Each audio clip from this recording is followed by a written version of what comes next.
Hey all, வாழைத்தண்டு சுண்டலுக்கு 50 grams of கடலைப்பருப்பை சுடுதண்ணில் ஒரு 10 நிமிஷம் ஊற வச்சுக்கோங்க. வாழைத்தண்டை பொடியாக நறுக்கி மோரில் ஊற வச்சுக்கோங்க. இப்போ கடாயில் தேங்காய் எண்ணெய் விட்டு கடுகு, உளுத்தம் பருப்பு, கடலைப்பருப்பு, காஞ்ச மிளகாய், சீரகம், கருவேப்பிலை சேர்த்து பொரிஞ்சதுக்கப்புறமா ஊற வச்சுருக்கக்கூடிய கடலைப்பருப்பையும் வாழைத்தண்டையும் பிழிஞ்சு விட்டு சேர்த்துக்கோங்க. கூடவே உப்பு, மஞ்சள் பொடி சேர்த்துக்கோங்க. இதுக்கு தண்ணி சேர்க்கணுன்ற அவசியம் இல்லை. ஊற வச்சு சேர்த்தனால அதுலேருந்தே ஜூஸ் விடும். ஸோ இதை நல்லா கிளறி கொடுத்து மூடி போட்டு ஒரு 7 to 8 மினிட்ஸ் போல் லோ ஃப்ளேம்லேயே வச்சுருங்க. இப்போ திறந்து பார்த்தீங்கன்னா அருமையாக வெந்திருக்கும். இந்த ஸ்டேஜில் ஃப்ரெஷ்ஷாக துருவின தேங்காயை நம்ம இது கூட சேர்த்துக்கலாம். தேங்காய் சேர்த்ததுக்கப்புறமா நல்லா பெரட்டி விட்டுடுங்க. அருமையான வாழைத்தண்டு சுண்டல் சூப்பராக ரெடி ஆகிடும்.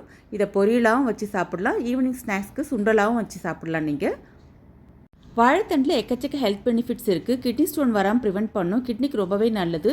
இந்த மாதிரி மெத்தடில் நீங்கள் செஞ்சு கொடுத்தீங்கன்னா எல்லோரும் சாப்பிடுவாங்க. ட்ரை பண்ணிவிட்டு எப்படி இருக்குன்னு சொல்லுங்கள் ஃப்ரெண்ட்ஸ். தேங்க்யூ, பாய்.